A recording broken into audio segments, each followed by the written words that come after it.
Hello guys, welcome back to my channel. तो आज की वीडियो में हम बात करने वाले हैं मार्वल्स के एक नए शो के बारे में, डेयरडेविल बॉर्न अगेन। तो मार्वल स्टूडियोज की तरफ से एक नया टीवी शो आ चुका है and this TV show is a very special.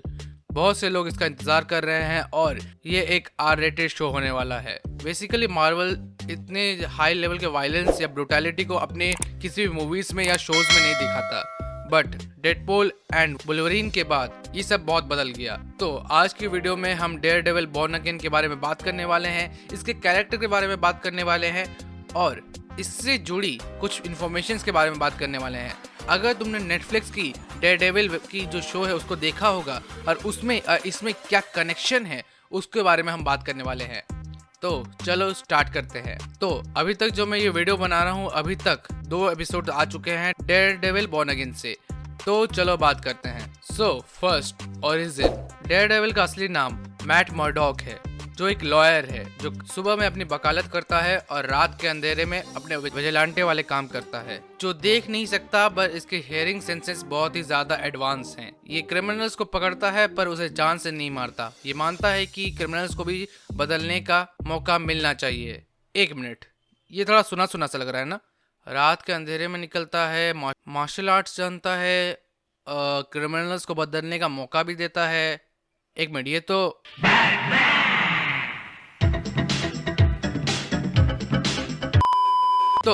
Daredevil का पहला अपीयरेंस हुआ था अपने डेयरडेविल कॉमिक 1964 के इशू 1 में, जिसको बनाया है स्टैनली और आर्टिस्ट विलियम आर्बिटर ने। According to comic, Matt Murdock के फादर जो थे वो एक बॉक्सर थे, बट वो हमेशा अपने बेटे को अच्छे काम करने और सच्चाई के रास्ते पर चलने और दया के रास्ते में चलने की बातें करते थे। एक बार एक एक्सीडेंट की वजह से मर्डॉक की आंखों की रोशनी चली गई, पर जिस केमिकल की वजह से उसकी आंखों की रोशनी चली गई उसने उसको अल्टीमेट हियरिंग सेंसेस पावर दे दी, जिसके वजह से उसके बाकी के सेंस ऑर्गन्स बहुत ही ज्यादा हाईली एडवांस हो गए, जिसके वजह से वो एक रेडार की तरह काम करता है। उसके एनवायरनमेंट में कुछ भी चेंजेस हो जा रही हैं उसको पता चल जा रहा है। बेसिकली उसको देखने की जरूरत नहीं पड़ती, वो सूंघ कर आसपास के एनवायरनमेंट के स्मेल में जो भी चेंजेस हुए हैं उसको पता लगा सकता है। अपने सेंसेस से आसपास के एनवायरनमेंट में जो चेंजेस हो रहे हैं उसको पता लगा सकता है। ऊपर से इसके फादर बॉक्सर थे, तो इसने अपने बेटे को बहुत ज्यादा अच्छी तरह से ट्रेन किया है, प्लस इसने मार्शल आर्ट्स की ट्रेनिंग भी ली है। सो ये हाईली हैंड कॉम्बैट में पूरी तरह से माहिर है। इसके हाथ में जो डंडी रहती है, जो बेसिकली जिसका हेल्प वो आसपास चलने के लिए करता है, वो जरूरत पड़ने पर एक वेपन की तरह भी काम करती है। और अगर हम इसके विलन्स की बात करें तो डेयरडेविल के 2 सबसे मेजर विलन्स हैं, किंगपिन और बुलजाई। किंगपिन जो एक बिजनेसमैन है बट अंडरग्राउंडली ये बहुत ही ज्यादा काले काम करता है। अब बुलजाई जो एक विलन है जिसने एक टाइम पर डेयरडेविल को बहुत परेशान किया। तो अब हम बात करने वाले हैं डेयरडेविल के नेटफ्लिक्स के जो सीरीज आई थी उनके बारे में।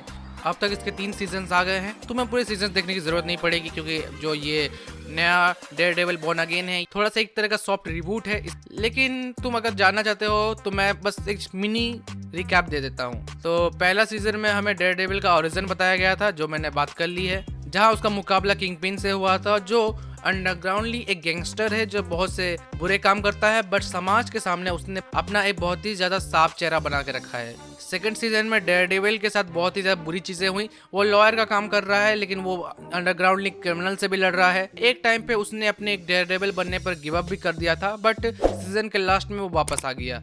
और थर्ड सीजन में किंगपिन का सीधा क्लैश हुआ था डेयरडेविल से, जहां पर उसने बुलजाई को हायर किया था, जिसने डेयरडेविल का रूप लेकर मींस उसके कॉस्ट्यूम को पहनकर उसे बदनाम करने की कोशिश की।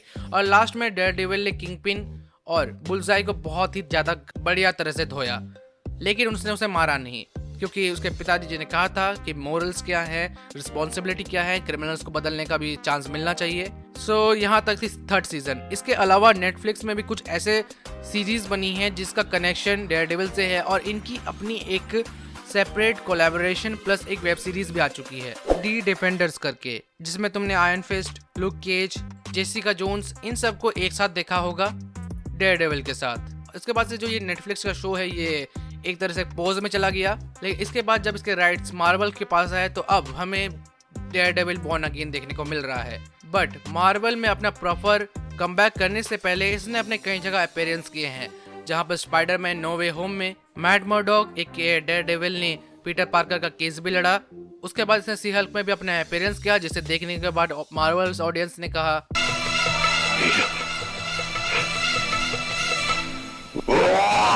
ये तो टट्टी है। फिर बाद में हमने इसे इको में भी देखा और अब लास्टली हम इसको प्रॉपरली डेयरडेविल बॉर्न अगेन में देख पाएंगे, जहां पर ये किंग पिन के साथ क्लैश करेगा। और अभी तक इसके 2 एपिसोड्स आ गए हैं, उसके हिसाब से बात ये हो रही है कि जो किंग पिन हमारा विल्सन है जो मेयर बनना चाहता है और वो इस तरह के विजिलेंटे कैरेक्टर्स को पूरी तरह से समाज में, सोसाइटी में हटा देना चाहता है। विजिलेंटेस उन्हें कहा जाता है जो अनऑफिशियली क्रिमिनल्स का सामना करते हैं और उन्हें हटाते हैं। मीन्स वो कोई भी चीज़ ऑफिशियली नहीं करते और इनके बारे में इन्फॉर्मेशन बहुत लोगों को कम मिलती है, जैसे हमारा डेयरडेविल, स्पाइडरमैन, बैटमैन एक्सेट्रा। और इस टाइम पे मैडॉक भी अपना डेयरडेविल काम कुछ एक तरह से छोड़ ही दिया है, वो इस समय इतना इंटरेस्टेड नहीं है। बट हमें पता है कि वो वापस आएगा क्योंकि किंगपिन जो है अंडरग्राउंडली कुछ ना कुछ ऐसे काम कर रहा है जिसकी वजह से डेयरडेविल वापस आएगा और प्लस बुलजाई भी वापस आने वाला है, तो देखने में मजा आएगा। और बेसिकली डेयरडेविल अपने हाईली ब्रूटैलिटी और बहुत ही ज्यादा अपने वन शॉट फाइटिंग सीन्स के लिए जानी जाती है, तो ऑफकोर्स हमें ये देखने को यहाँ मिलना चाहिए, मीन्स मिलना ही चाहिए। और एक लास्ट क्वेश्चन जो मुझे साइफन ने पूछा था लास्ट कम्युनिटी पोस्ट में, तो उसमें मुझसे पूछा गया था कि डेयरडेविल को द मैन विदाउट फेयर क्यों कहा जाता है। बेसिकली डेयरडेविल जो एक ब्लाइंड पर्सन है, उसके बावजूद भी वो क्रिमिनल से और जो इविल पर्सन से उनसे लड़ता है। हाँ, उसके हाईली डेटा सेंसिंग कैपेसिटी है वो बहुत ही ज्यादा है, पर इसके बावजूद है तो वो ब्लाइंड ही ना।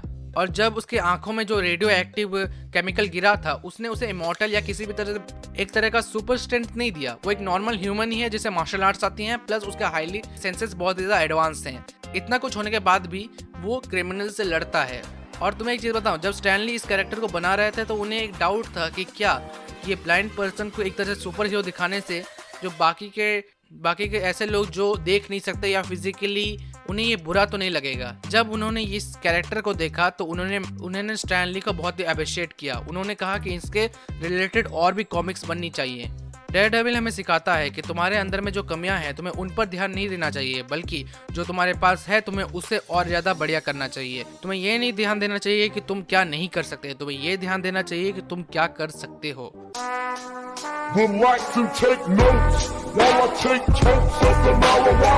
और हाँ, कि अगर कोई तुम्हारे साथ गलत करता है तो उसे भी बदलने का मौका मिलना चाहिए। और साथ ही डेयरडेविल का नाम का मतलब ही होता है फेयरलेस स्टंटमैन। तो ये थी वीडियो। अगर तुम्हें वीडियो देखने मजा आया है तो इस वीडियो को लाइक करो, चैनल को सब्सक्राइब करो। मैं मिलता हूँ तुम्हें किसी अगली वीडियो में, तब तक के लिए बाय।